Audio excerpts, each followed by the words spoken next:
जाकिर हुसैन स्वतंत्रता सेनानी एवं भारत के तीसरे राष्ट्रपति तथा प्रथम मुस्लिम राष्ट्रपति थे, जिनका कार्यकाल 13 मई 1967 से 3 मई 1969 तक था।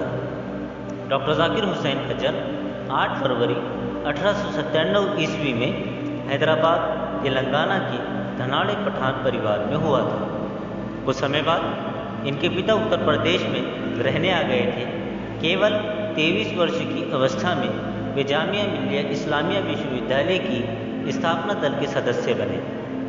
जाकिर हुसैन भारत के तीसरे राष्ट्रपति तथा प्रमुख शिक्षाविद थे।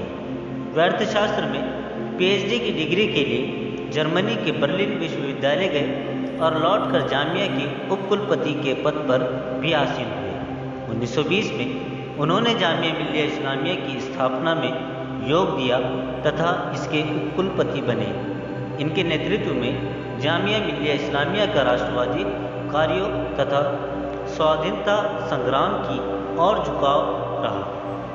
स्वतंत्रता प्राप्ति के पश्चात वे अलीगढ़ विश्वविद्यालय के उपकुलपति बने तथा उनकी अध्यक्षता में विश्वविद्यालय शिक्षा आयोग भी गठित किया गया।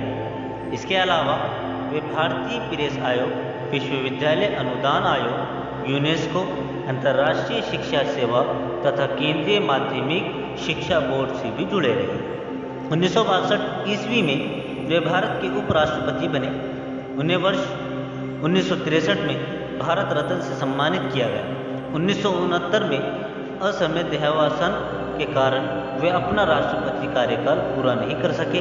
डॉक्टर जाकिर हुसैन भारत में आधुनिक शिक्षा के सबसे बड़े समर्थकों में से एक थे और उन्होंने अपने नेतृत्व में जामिया मिल्लिया इस्लामिया के नाम से एक केंद्रीय विश्वविद्यालय के रूप में नई दिल्ली में मौजूद को स्थापित किया, जहां से हजारों छात्र प्रत्येक वर्ष अनेक विषयों में शिक्षा ग्रहण करते हैं।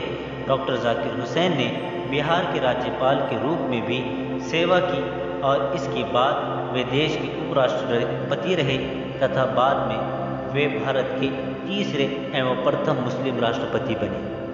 डॉक्टर जाकिर हुसैन एक ऐसे मुस्लिम स्वतंत्रता सेनानी है जो राष्ट्रपति पद तक पहुंचने में सफल रहे।